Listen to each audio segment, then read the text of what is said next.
हरि ओम, राम राम, जय जोहार, जय छत्तीसगढ़। मोर नाम शेखर है और मैं नॉलेज हब कोचिंग संचालित करता हूँ रायगढ़ छत्तीसगढ़ में, आपके अपन प्रदेश छत्तीसगढ़ में। भैया आज 29 जुलाई है और आज के समाचार लेकर के मैं फिर आप मन के सामने हाजिर हो गए हूँ। आज बघवा दिवस है यानी इंटरनेशनल बाघ दिवस है और इसलिए आज का हमारा समाचार जो रहेगा वो छत्तीसगढ़ में बाघों की स्थिति पर केंद्रित रहेगा। बाकी के समाचार भी जानेंगे। शुरू करते हैं बिना समय खोए हुए। तो पहले समाचार पर आते हैं। 29 जुलाई बाघ दिवस है, विश्व बाघ दिवस, और इसलिए जान लेना जरूरी है कि भारत बाघों की संख्या में विश्व में सबसे अग्रणी देश है। यह भी जान लेना जरूरी है कि बाघों की संख्या वाला सबसे ज्यादा संख्या वाला राज्य जो है वो मध्य प्रदेश है। और एक चीज और हमें जान लेनी चाहिए कि बाघों की संख्या में सबसे ज्यादा गिरावट अगर किसी प्रदेश में देखी गई है तो वो छत्तीसगढ़ है। अब कुछ आंकड़ों की बात करता हूं। भारत में इस साल बाघों की संख्या यानी हम कहें 2018 की बाघ रिपोर्ट के आधार पर 2967 ये बाघों की संख्या भारत में है। इससे पहले 2014 में बाघ गणना हुई थी, तब भारत में बाघों की संख्या 2226 थी। अब ये तो बहुत अच्छी बात है कि भारत में बाघों की संख्या बढ़ी, लेकिन छत्तीसगढ़ में जहां 2014 की बाघ गणना में 46 बाघ गिने गए थे, वहीं 2018 की बाघ गणना में मात्र 19 बाघ गिने जा सकते हैं। तो अब ये क्या समस्या हुई कि बाघों की संख्या में इतनी तेजी से गिरावट दिखाई दी। मैं इसका कारण समझाने का प्रयास करूंगा। दो बड़े कारण हो सकते हैं इसके, जो कि आप समझिए, और अगर आपका ये प्रश्न आता है तो आप उत्तर लिखने वक्त आसानी महसूस करेंगे। मैं दोनों पॉइंट डील कर रहा हूं। पहले सबसे सरल पॉइंट पे बात करते हैं। छत्तीसगढ़, जैसा कि आप सब जानते हैं कि भाई पड़ोसी सीमाओं को लगाता है, वो भी ऐसे राज्यों की जो बाघ के लिए जाने जाते हैं, जिनमें बहुत फेमस है महाराष्ट्र, जिनमें बहुत फेमस है मध्य प्रदेश। मध्य प्रदेश की अगर बात करें तो मध्य प्रदेश तो ऑफिशियल रूप से टाइगर स्टेट ही डिक्लेयर कर चुका है अपने आप को। मध्य प्रदेश में पिछली बाघ गणना यानी 2018 की बाघ गणना में 526 बाघ गिने गए हैं, और अगर महाराष्ट्र की बात करें तो 312 बाघ महाराष्ट्र में गिने गए हैं। यानी हमारे पड़ोसी राज्यों में बाघों की संख्या में वृद्धि हुई है। एक डाटा और बताता हूं ताकि आप इस पॉइंट को बेहतर रूप से समझ सके। 2014 में जब बाघों की गणना हुई थी तो मध्य प्रदेश राज्य, जो कि अभी 526 बाघ के साथ सबसे ज्यादा है, इसी मध्य प्रदेश में 308 बाघ जो है वो थे। केवल 308 बाघ गिने गए थे और बहुत तेजी से गिरावट मध्य प्रदेश में देखने को मिली थी। इसी तरह यदि मैं महाराष्ट्र की बात करूं, जहां अभी 312 बाघ हैं, वहां मात्र 190 बाघ जो है गिने गए थे। यानी कि हमारे जो पड़ोसी दो राज्य हैं वहां बाघों की संख्या में बहुत तेजी से वृद्धि हुई है। अब ऐसा क्यों हुआ? भाई बाघ जो होता है वो 100 किलोमीटर के रेडियस में विचरण करना या घूमना पसंद करता है, और अगर हम देखें तो हमारे राज्यों की सीमाएं जो है, हमारे राज्य की जो सीमाएं हैं वो इन राज्यों से मिलती है, और इस कारण से बाघ विचरण करते हुए एक राज्य से दूसरे राज्य आते जाते रहते हैं या ट्रांजिट कर रहे होते हैं। तो हो सकता है कि पिछली बार जब गणना हुई होगी तब हमारे यहाँ बाघों की संख्या अधिक पाई गई होगी। अब आते हैं दूसरे कारण पर। भाई बाघों की गणना का जो पारंपरिक तरीका है वो है उनके पग चिन्ह यानी पैरों के चिन्ह गिन करके गणना किया जाना। ये पुरातन समय से या पुराने समय से चला आ रहा तरीका है, जो कि बहुत ज्यादा अच्छा नहीं माना जा सकता। वर्तमान में यानी इस बाघ गणना में सारे के सारे जंगलों में कैमरे के माध्यम से, चाहे वो ड्रोन कैमरा हो या ट्रैप कैमरा हो, उसके माध्यम से बाघों की गणना की गई, यानी सटीक आंकड़े प्राप्त हुए। और यही कारण है कि छत्तीसगढ़ अंचल में बाघों की संख्या कम दिखाई देती है। हो सकता है वो मध्य प्रदेश या महाराष्ट्र के जंगलों की तरफ चले गए हों। दूसरे अगर इस समस्या की बात करें, इनफैक्ट तीसरा पॉइंट है, अगर इसकी बात करें तो मध्य प्रदेश में वन्य प्राणी सलाहकार मंडल के अध्यक्ष पद पर रह चुके प्राण चड्ढा जी के बात को हमें सुनना चाहिए। उन्होंने कहा था कि जब अचानक मार फॉरेस्ट यानी छत्तीसगढ़ का बहुत महत्वपूर्ण टाइगर रिजर्व, वहां टाइगर रिजर्व बनाने की बात आई थी तो झूठे आंकड़े या गलत आंकड़े पेश कर दिए गए थे। 2009 के आसपास बाघों की संख्या को 27 बता दिया गया था अचानक मार के ही भीतर, जो कि बहुत ज्यादा था। अब ऐसा कर तो दिया गया, उसका खामियाजा धीरे धीरे अब हम भुगतते हुए दिखाई दे रहे हैं। ये हेरफेर आंकड़ों की चल रही होती है। हुआ यही होगा, 2014 में भी गलत आंकड़े चले गए होंगे, और इसी कारण अब बाघों की संख्या जब एकदम से कम दिखाई दे रही है तो छत्तीसगढ़ शर्मिंदा होता हुआ दिखाई देता है। वैसे एक छोटी सी बात और है कि 2006 में और 2010 में जब बाघों की गणना हुई थी तो बाघों की इस गणना में यानी ऑफिशियल जब गणना हुई थी, ना कि छत्तीसगढ़ राज्य द्वारा भेजी गई, तो उसमें औसतन 21 से 22 बाघ छत्तीसगढ़ में पाए गए थे। तो अब 19 पाए गए हैं। क्या गलत है? यानी गड़बड़ी हुई 2014 की बाघ गणना में, जहां आंकड़े गलत जारी कर दिए गए होंगे, और यह समस्या है कि छत्तीसगढ़ बाघों की कमी का सामना कर रहा है। वैसे छत्तीसगढ़ अंचल की अगर बात करें, छत्तीसगढ़ में 3 महत्वपूर्ण बाघ रिजर्व या फिर टाइगर रिजर्व क्षेत्र है, जिसमें अचानक मार्ग बहुत महत्वपूर्ण है, उदंती सीता नदी, ये एक और इंद्रावती राष्ट्रीय उद्यान जो है ये बाघों के संरक्षण के लिए जाना जाता है। अब इन सब के बाद बीच में ये कोशिश की गई थी कि कवर्धा में टाइगर रिजर्व बनाया जाए, कवर्धा के भूरमदेव अभ्यारण्य को। अब भूरमदेव महाराष्ट्र की सीमा के साथ लगा हुआ है और इस कारण अक्सर कभी कभी वहां के बाघ यहाँ दिखाई दे जाते हैं। तो ये भी एक समस्या हो सकती है कि वहां बाघ नहीं दिखाई दे रहे हैं, इसलिए ये टेंडर या ये निविदा रद्द कर दी गई। अब इस बार मांग उठाई गई है कि भाई गुरु घासीदास राष्ट्रीय उद्यान को बाघ रिजर्व बना दिया जाए। इसके साथ भी वही समस्या है कि मध्य प्रदेश के साथ सीमा लगाता है, मध्य प्रदेश का संजय गांधी राष्ट्रीय उद्यान ही बदल करके या टुकड़े में टूट करके गुरु घासीदास राष्ट्रीय उद्यान के रूप में अब जाना जाता है। तो वहां के बाघ यहाँ आ जाते हैं और इस कारण से ये समस्या दिखाई देती है। वैसे बाघों का एक नेचर होता है, वो 100 किलोमीटर के दायरे में घूमना पसंद करते हैं, तो हो सकता है ये समस्या इसी कारण से बार बार बन रही हो। तो ये तो एक सिंपल सी बात हुई जो बाघों के बारे में थी। एक आंकड़ा और मुझे इस अध्ययन के दौरान पता चला जो कि मुझे बड़ा मजेदार लगा, राजनांदगांव क्षेत्र से जुड़ा हुआ है। राजनांदगांव के जंगल जो है वो सबसे सुरक्षित बाघ कॉरिडोर माना जाता है महाराष्ट्र और मध्य प्रदेश के बीच विचरण करने वाले या घूमने वाले बाघों के लिए। वो सबसे आदर्श स्थान मानते हैं राजनांदगांव के जंगल को। अगर हम राजनांदगांव की बात करें तो बाघ नदी से लेकर साल्हेवारा का जो क्षेत्र है ये बाघों के लिए सबसे सुरक्षित कॉरिडोर माना जाता है, यानी हमारे राजनांदगांव का जंगल। तो उपलब्धि है, ध्यान रखेंगे इसे। महाराष्ट्र में बहुत फेमस एक बाघ रिजर्व है तड़ोबा, अजय देवगन कभी इसका एडवर्टाइज किया करते थे। आगे बढ़ते हैं, अब बात करते हैं कुछ और महत्वपूर्ण समाचारों की। अच्छा, एक चीज हमें और जान लेनी जरूरी है कि बाघों की संख्या भारत में जितनी तेजी से बढ़ी है दुनिया के और किसी देश में नहीं बढ़ी है।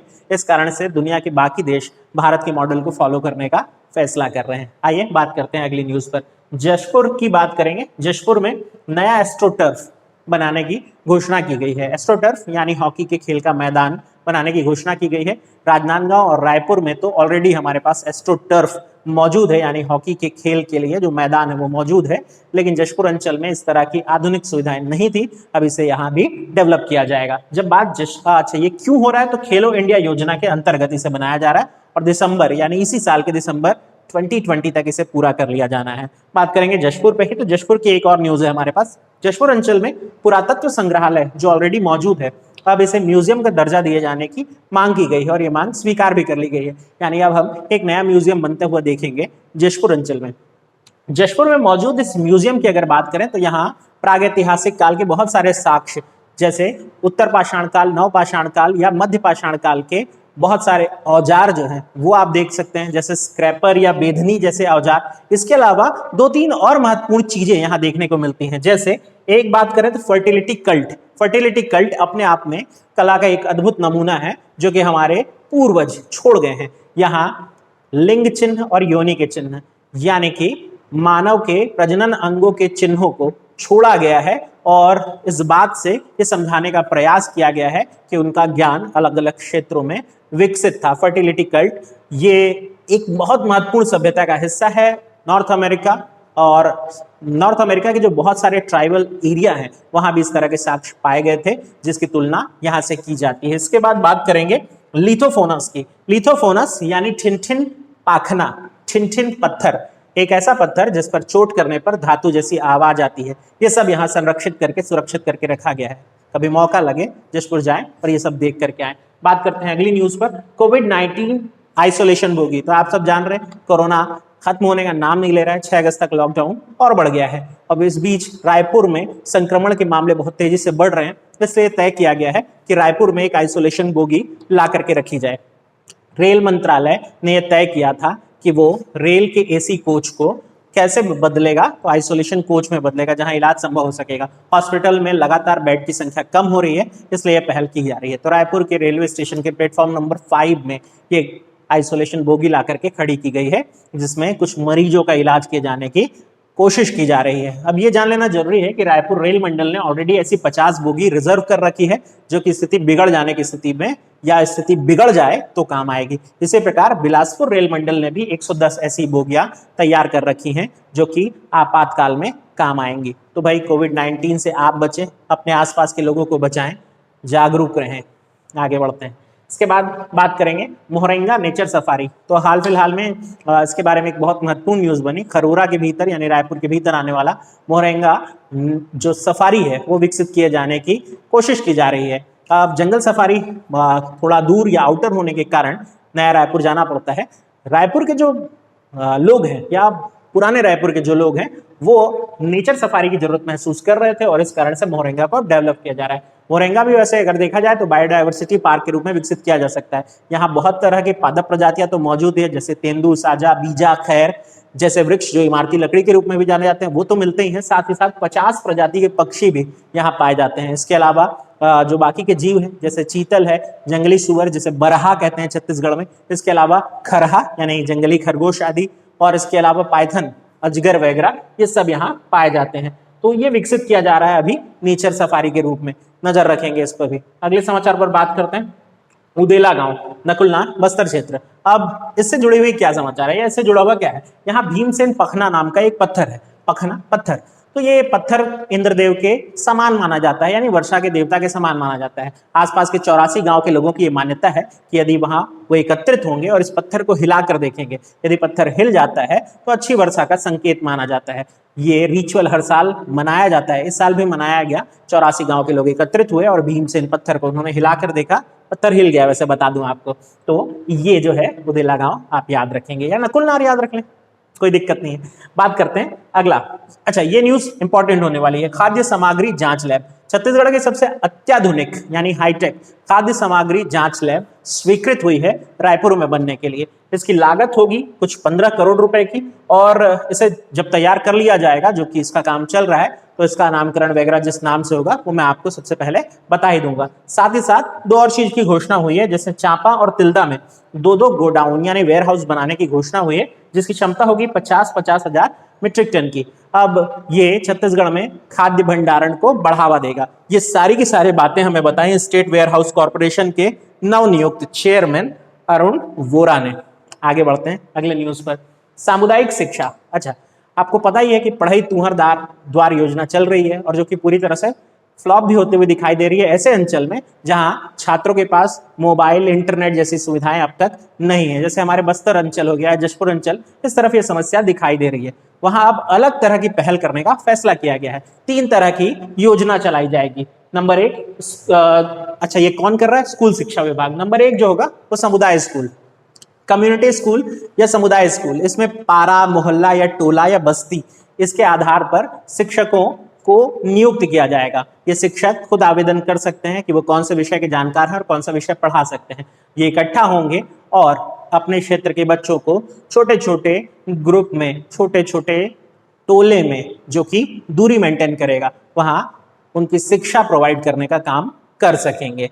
यानी बिना इंटरनेट और बिना मोबाइल के भी ये पढ़ाई हो सकेगी, और सामुदायिकता की भावना से। इसके लिए स्वैच्छिक रूप से शिक्षकों को लेकिन आगे आना होगा। यदि शिक्षक काम करना चाहे तो आंदोलन बहुत हो गया है, कुछ काम भी होना चाहिए।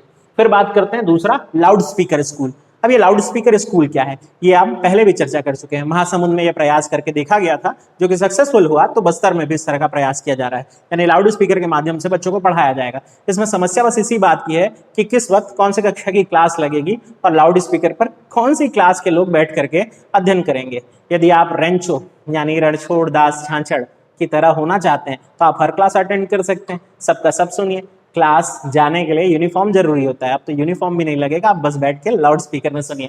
बात करते हैं तीसरा, ये सबसे रोचक लगा मुझे, इसका नाम रखा गया है बुल्टू के गोट। अब यहाँ बुल्टू का मतलब ब्लूटूथ है, और गोट तो आप जानते ही हैं बात। तो भाई ब्लूटूथ एक ऐसा माध्यम होता है जो बिना इंटरनेट के चल सकता है। इसके लिए भी शिक्षकों को नियुक्त किया जाएगा, जिनके मोबाइल पे ब्लूटूथ के माध्यम से जानकारी दे दी जाएगी, वो अपने छात्रों तक प्रोवाइड करेंगे। तो भाई इसमें ना इंटरनेट लगेगा, हाँ मोबाइल तो तब भी लगेगा, लेकिन इंटरनेट का खर्चा बच जाएगा। तो ये सामुदायिक शिक्षा जो है, ये नई एक कोशिश है जो की जा रही है। बात करेंगे, अच्छा ये बहुत इंपॉर्टेंट तो नहीं, लेकिन छत्तीसगढ़ में रिसर्च हुई है अभी हाल फिलहाल में इसके ऊपर, तो मैं आपको बता देता हूँ। तेजबल एक औषधीय पादप है, एक औषधीय पौधा है जो दर्द निवारक पौधा के रूप में जाना जाता है। वैसे तो ये उष्णकटिबंधीय क्षेत्रों में पाया जाता है, ज्यादातर इंडोनेशिया, मलाया आदि के क्षेत्रों में। भारत में भी उड़ीसा, आंध्र प्रदेश के आसपास इसको प्राप्त किया जाता है। इसके अलावा अगर देखें तो छत्तीसगढ़ में अंबिकापुर और जशपुर के बीच का जो हिस्सा है वहां इसे प्राप्त किया जाता है। सबसे खास तौर पे ये बगीचा तहसील में प्राप्त होता है। ये एक ऐसी औषधि है जो दर्द निवारक होने के साथ साथ देसी च्युइंगम का भी काम करती है। च्युइंगम आप जब मुंह पे रखते हैं तो वो लार बनाते रहती है और आप क्या करते हैं, ज्यादा समय तक प्यास नहीं लगती आपको, बस यही काम है। आदिवासी अंचल के लोग इसका पत्ता मुंह में दबाकर चलते हैं और लंबे समय तक प्यास का सामना कर लेते हैं, यानी प्यास नहीं लगती है। तो भाई तेज बल जो है अपने आप में एक बहुत महत्वपूर्ण औषधीय पादप है जिसको मैदानी भाग में लगाने का प्रयास किया जा रहा था। तो इंदिरा गांधी जो हमारा कृषि विश्वविद्यालय है, टिश्यू कल्चर के माध्यम से ऐसा करने में सक्षम होता हुआ दिखाई दे रहा है। इसका वैज्ञानिक नाम भी है ज़ैंथोजाइलम आर्मिटम और इसे लोकल लैंग्वेज में तुम्बरू भी कहते हैं। आप में से कितने लोग इससे परिचित हैं, कमेंट बॉक्स में मुझे बताइएगा। वैसे अगर इस औषधि को मैदानी अंचल में लगाया जा सके तो हो सकता है कि बहुत सारे दर्द निवारक दवाई आदि बनाने में या जड़ी बूटी आदि बनाने में बहुत सारा लाभ दिखाई दे। खैर आगे बात करते हैं एनटीपीसी कोरबा। जो एनटीपीसी कोरबा है इसको ज्यूरी कमेंडेशन सर्टिफिकेट प्राप्त हुआ है। ज्यूरी कमेंडेशन सर्टिफिकेट फिक्की यानी औद्योगिक संस्थाओं की एक बहुत महत्वपूर्ण संगठन के द्वारा यह अवार्ड दिया गया है। और क्यों दिया गया है? महिला सशक्तिकरण में अच्छा कार्य करने के लिए। एक तरह से देखें तो छत्तीसगढ़ की ऐसी एकमात्र कंपनी या पहली कंपनी बनी जिसको इस तरह का अवार्ड मिला है। अब बात करेंगे, वैसे आप चाहें तो ये न्यूज स्किप कर सकते हैं, अनुसुईया उइके जी की, महामहिम अनुसुईया उइके जी की। भाई छत्तीसगढ़ की राज्यपाल हैं, 6वें नंबर की राज्यपाल हैं और इनके कार्यकाल को 1 साल पूरा हो गया है। इनसे जुड़े हुई जो 2 बहुत महत्वपूर्ण बात मैं इनके कार्यकाल में नोटिस कर सका वो आपसे शेयर कर रहा हूँ।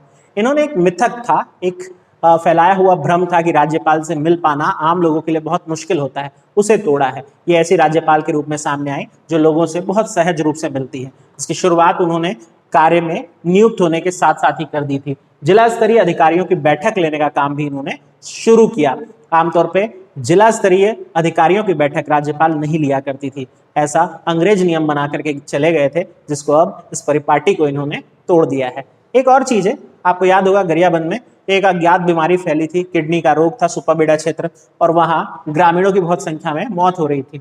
ये अपना समय निकाल करके वहां पहुंची, जबकि साधन संसाधन नहीं हो रहे थे, तो भी यहाँ पहुंचने का इन्होंने प्रयास किया। तो ये एक अलग तरह की राज्यपाल के रूप में उभरती हुई दिखाई दे रही है। वैसे इनके बारे में छोटी सी बात ये भी जान लीजिए कि ये मध्य प्रदेश के छिंदवाड़ा क्षेत्र की रही हैं और इससे पहले इन्होंने अलग अलग महिला बाल विकास से लेकर के आदिवासी कल्याण विभाग आदि अलग अलग डिपार्टमेंट पे अपना योगदान दिया है और इसलिए उन क्षेत्रों में इनकी समझ भी बहुत बेहतरीन है। हाल फिलहाल में राज्य सरकार और उनके बीच गतिरोध की स्थिति बनी थी, लेकिन अब वो सब कुछ दूर हो चुका है। आगे बात करते हैं अगली न्यूज पर, टाइम कैप्सूल। हाँ भाई साहब, आज की आखिरी न्यूज है। और ये न्यूज क्यों है? रामलला का मंदिर बन रहा है अयोध्या में, और मंदिर बन रहा है तो अब कोई विवाद ना हो, इसलिए एक टाइम कैप्सूल नीचे गाड़ा जा रहा है। ये टाइम कैप्सूल हजारों हजारों साल तक राम मंदिर की कथा सुनाने के लिए वहां मौजूद रहेगा। वैसे हिंदी में इसको काल पात्र कहा जाता है ना, बहुत रोचक शब्द। तो अब हमारे यहाँ छत्तीसगढ़ में भी एक टाइम कैप्सूल गाड़ा गया था।